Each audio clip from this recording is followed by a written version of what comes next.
Hello viewers, welcome back to my channel and we'll continue with the second part of numericals on overall core design of transformers. So let's start reading the data and solving the questions. So the data reads as: determine the main dimensions of the core, the number of turns and the cross section of the conductor for a 5 kVA 11,000 by 400 volts 50 Hz single phase type distribution transformer. The net conductor area in the window is 0.6 times the net cross section of the iron in the core. Assume a square core section of the core, a flux density of 1 Weber per meter square, current density 1.4 ampere per mm square and window space factor 0.2. The height of the window is 3 times its width. Now, as stated in the question, the net conductor area is 6 times the net iron area. So let us write the net conductor area is equal to 0.6 times the net iron area. We can also write this as kWAW is equal to 0.6 AI. Now, from this particular equation, the window area can be found out as AW is equal to 0.6 divided by kW into AI. Now, kW is nothing but the window space factor, which is given in the question as 0.2. So therefore, substituting the value of kW, we can write here as 0.6 divided by 0.2 into AI. So from this, we can say that the area of window is thrice the net iron area. This is the first equation that we have derived. Now, as we know, for a single phase transformer, the formula for Q is equal to 2.22 into F into Bm into kW into delta into AW into AI into 10 raised to minus 3 kVA. Now, as we have seen in the question, the value of Q and kVA is given as 5. So we will substitute that. 5 is equal to 2.22. The value of F is given as 50. So we will take the value of F as 50 Hertz. Multiplied by Bm is the value of flux density, which is given as 1 Webers per meter square, multiplied by the value of kW, that is the window space factor, is given as 0.2, multiplied by the current density, which is given as 1.4. Now the current density is in mm square, so you need to multiply this with 10 raised to 6 multiplied by AI. Now we keep AI as it is. The value of AW that we have calculated here, so we substitute AW as 3AI into 10 raised to minus 3. So from this we can calculate the unknown term, that is AI. So on further simplifying this equation, we get the value of the net iron area AI as 0.00732 meter square. Now if this is the net iron area, my gross iron area can be taken as AGI is equal to AI upon 0.9. Now this formula comes from the fundamental that the net iron area is considered as 90% of the gross iron area. So from that we can calculate the gross iron area, that would be 0.00732 divided by 0.9, which gives me 0.0081 meter square. Coming back to the question says us to assume a square core section of the core. So therefore we can find out the width of the core, which is given as small a, which would be equal to under root of 0.00814. So which would give me the answer as 0.09 meters. I have taken here 0.00814 because I am getting here the answer as 0.00814 meter square. So therefore I get the width of the core as small a, which is almost equal to 0.09 meters. Now since we are getting the width of the core as 0.09 meters, again calculating the gross iron area provided, so therefore AGI turns out to be 0.0081 meter square, and from that we can find out the net iron area provided AI, that turns out to be 0.00729 meter square. Now as we have seen, the area of the window is thrice the net iron area, which turns out to be 3 into 0.00729, which is equal to 0.02187 meter square. Now the question says that the height of the window is 3 times its width. It says the height of the window is 3 times its width. So that can be written mathematically as HW is equal to 3 of WW. Now as we know that this is the area of the window, which is nothing but the product of height into width of the window. So therefore height into width is this, but the height is already taken as 3W. So this can further be written as 3 of WW square is equal to 0.02187 meter square.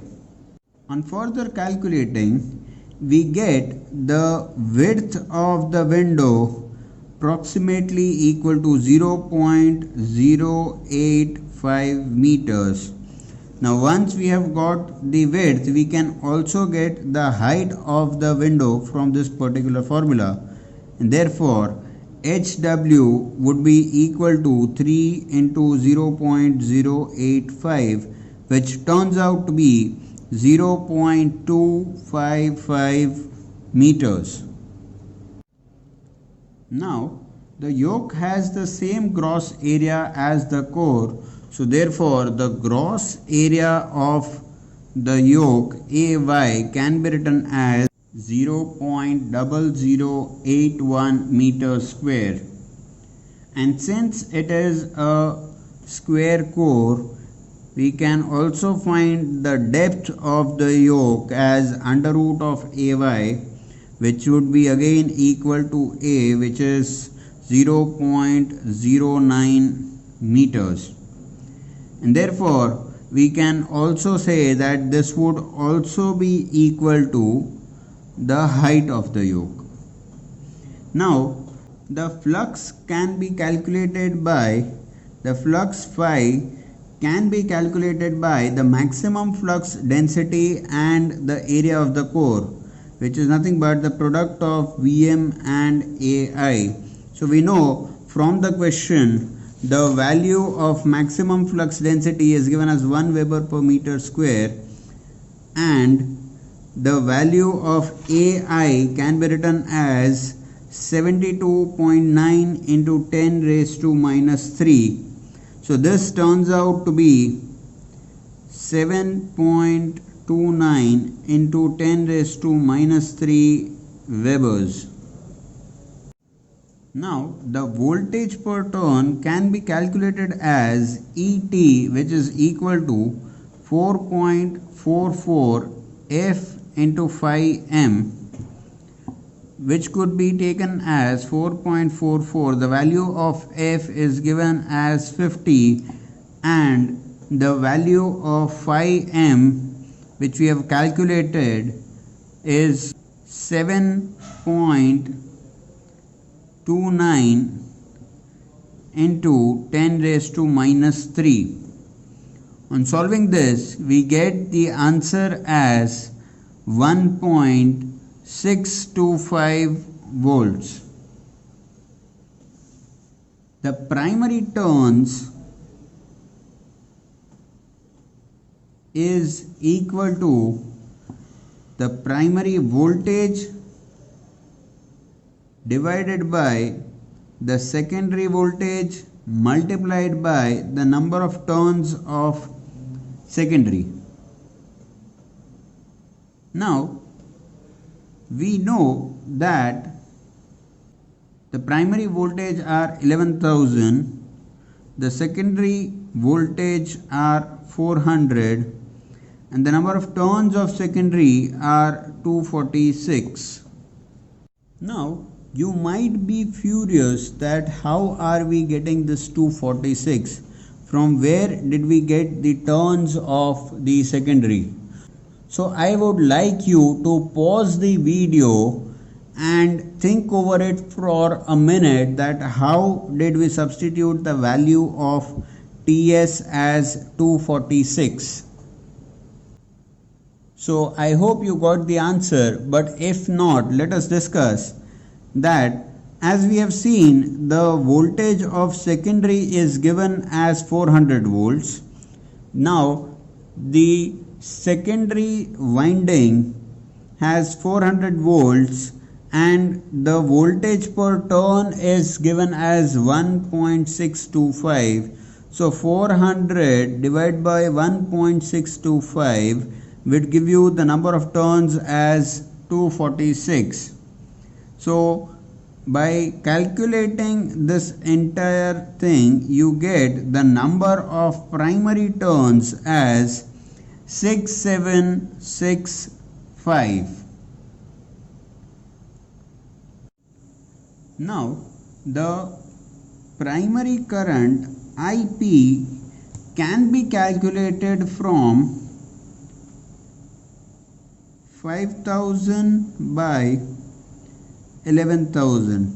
My power rating is 5000 kVA. my voltage in the primary is 11,000 volts. So the current in the primary turns out to be 0.455 amperes. Now the area of primary conductor AP can be taken as primary current divided by its current density. So the primary current, as we have calculated, is 0.455 divided by the current density, which is given as 1.4 ampere per mm square. So this turns out to be 0.324 mm square. Now if we consider the diameter of the circular primary conductor, then the diameter can be calculated as 0.324 multiplied by 4 by pi. We get this diameter considering that the primary has a circular conductor. So we get the diameter as 0.642 mm. Now the current in the secondary winding, which can be given as IS, can be again calculated as kVA rating is 5000. So 5000 divided by 400. So 5000 VA divided by 400 volts of the secondary gives me 12.5 amperes. As we have seen in the earlier videos, the current density in the primary and the secondary winding is taken as same. So therefore the area of secondary winding conductor AS can be given as IS upon delta.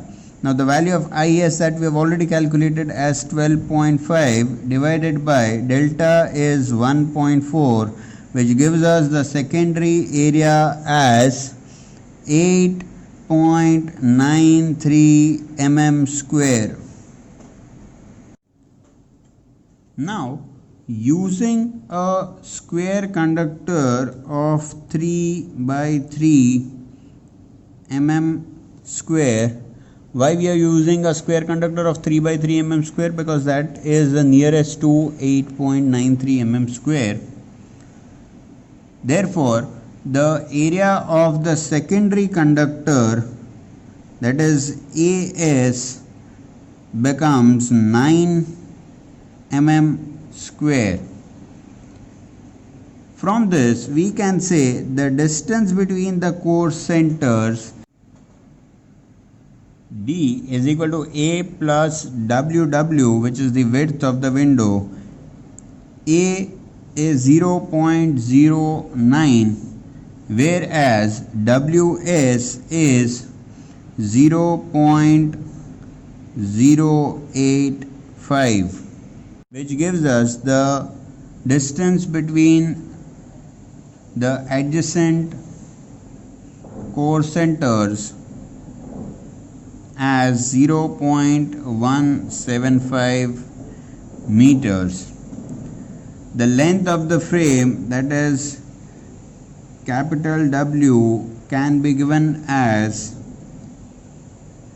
capital D plus small a, which turns out to be 0.265 meters, and the height of the frame, that is capital H, which is given as height of the window plus twice the height of the yoke, turns out to be 0.435 meters.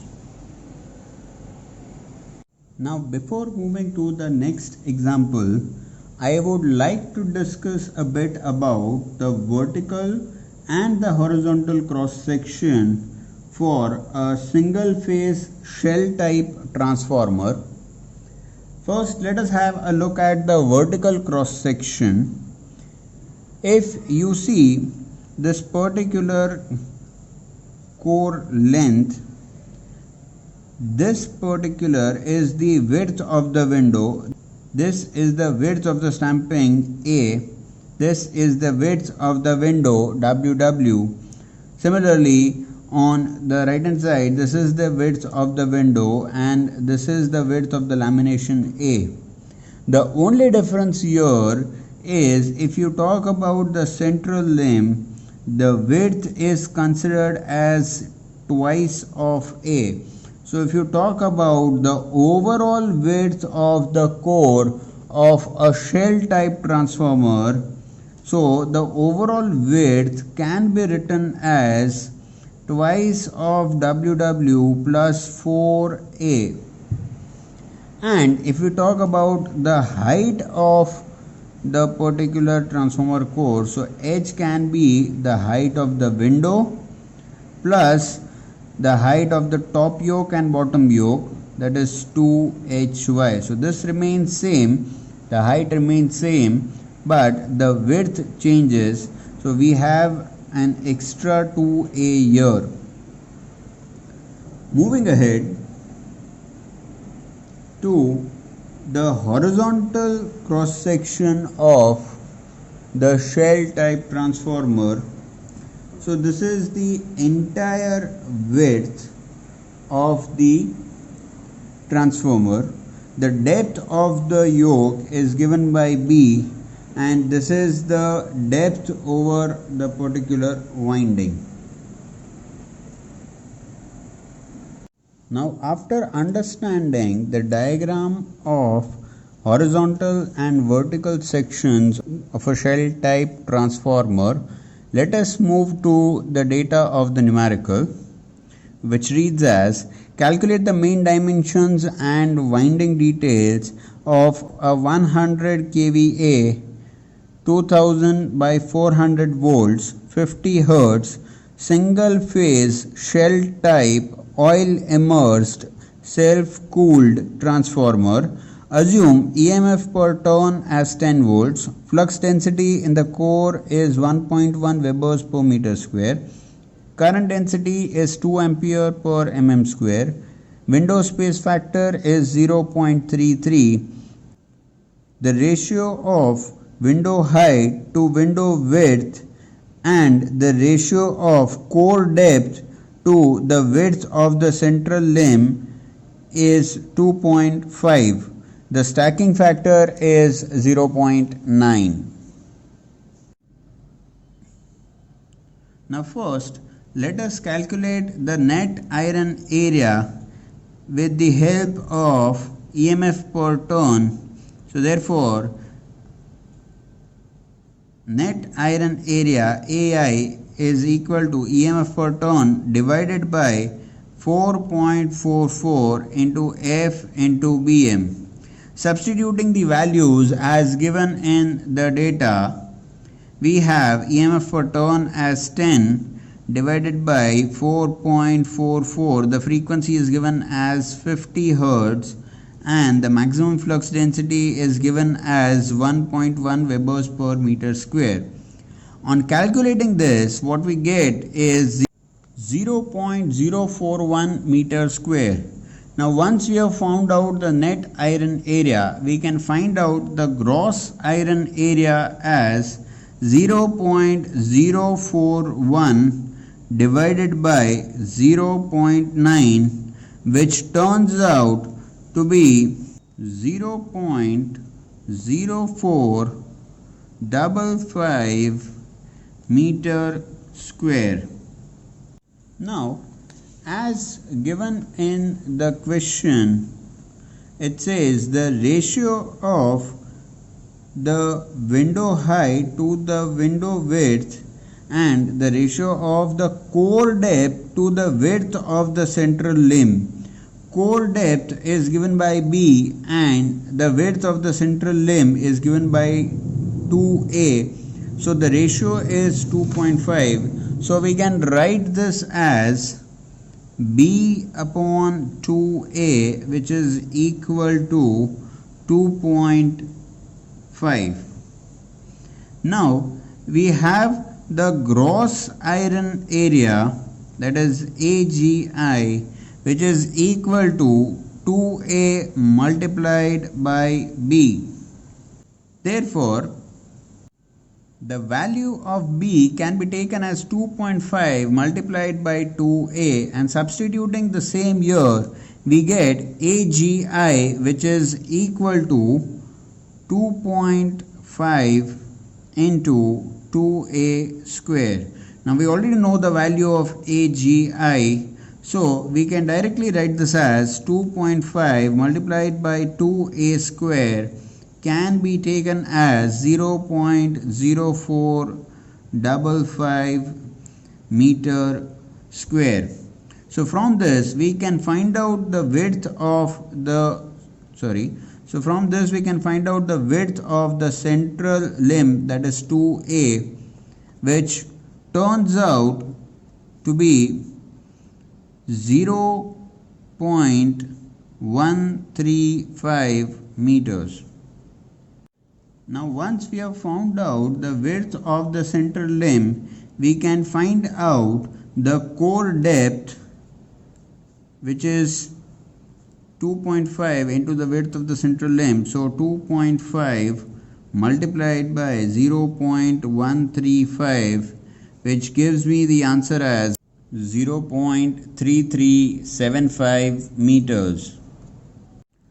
Now the yoke carries half of the flux in the central limb.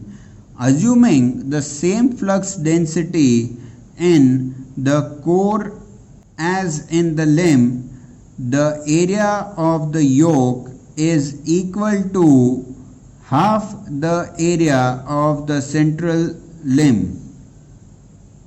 Hence, the gross area of the yoke can be taken as 0.0455 divided by 2, which gives me the answer as 22.75 into 10 raised to minus 3 meter square. Now the depth of the yoke dy can also be taken as B, which is equal to 0.3375 meters, and the height of the yoke can be taken as the total area divided by the depth of the yoke, which turns out to be 0.0675 meters. The side limb carries half of the flux in the central limb. Therefore, the width of the side limb is half of the width of the central limb. The width of the side limb A can be given as 0.0675 meters. Now since this is a single phase transformer, we can use the equation Q is equal to 2.22 into F into Bm into Kw into delta into Ai into Aw into 10 raised to minus 3. Now it is given as a 100 kVA transformer.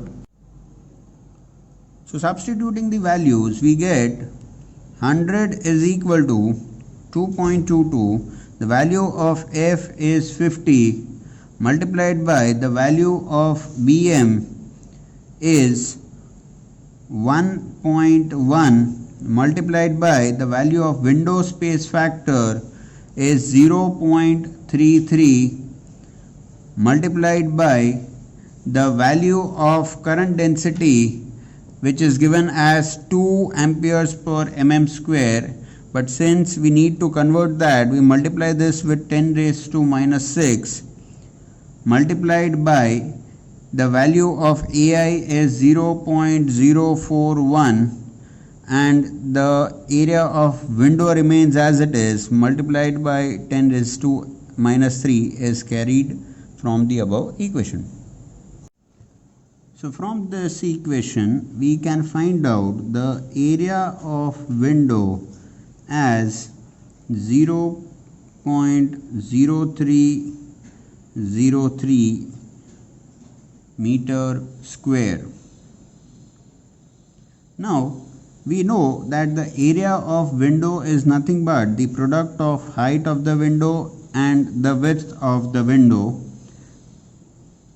which is 0.0303, and the condition as given in the question is the ratio of height of the window to the width of the window is 3. So therefore we can substitute the height of the window as thrice of the width of the window. So I can write my HW as thrice of WW and substitute in this particular formula, which gives me 3 of WW multiplied with WW, which is equal to 0.0303. On solving this, we get the width of the window as 0.1 meters and the height of the window as 0.3 meters. Now let us look at the overall dimensions. So the overall height of the frame, so which is capital H, the formula for that is HW plus twice of HY, turns out to be 0.435 meters. The overall length of the frame, which is W, which is given as twice of the width of the window plus 4 times the length of the largest stamping, which is equal to 0.47 meters, and the overall depth, which is given by B, is equal to 0.3375 meters. Now the number of turns in HV winding as given as TP, which is equal to 2000 divided by 10, which is equal to 200. And similarly the turns for my secondary winding would be 400 divided by 10, which is equal to 40. After calculating the turns, we'll go towards the winding current now. So let us say the current in the primary winding is taken as IP, which would be equal to 100 multiplied by 1000 divided by the voltage, that is 2000. 100 kVA, so 100 into 1000 divided by the voltage is 2000, which gives me the answer as 50 amperes. And similarly the current in the LV winding IS is given by 100 multiplied by 1000 divided by 400, which is equal to 250 amperes. So I hope you enjoyed solving these numericals and had a good learning session. Hope to see you in the next video. For any queries or doubts, feel free to write in the comment section, or also you can mail me on the email address mentioned in the description. Thank you and have a great day.